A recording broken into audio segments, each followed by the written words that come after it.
Thank you, Mr. President, and I want to thank my colleagues for their support of the resolution that is on the agenda. When the nation was established in 1776, our founders declared that all residents were endowed with unalienable rights, among them life, liberty, and the pursuit of happiness. But we know that the founders qualified these rights, specifically who these rights were afforded to, which was largely relegated to white men who owned land. It took 3 constitutional amendments, the 13th, 14th, and 15th, to expand these rights to former enslaved persons and their descendants.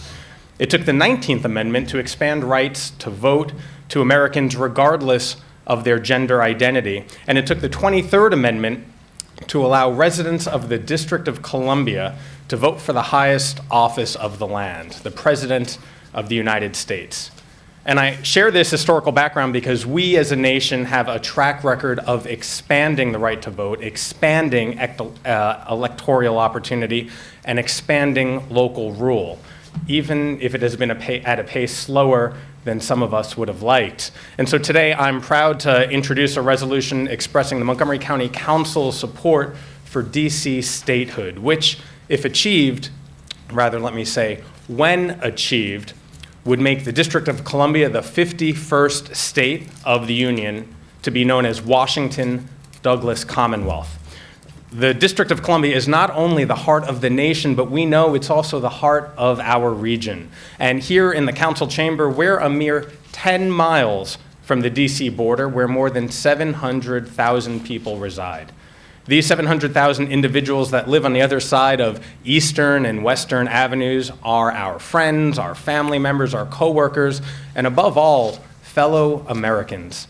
Yet, they're being denied full voting rights in Congress and full control over their $16 billion budget.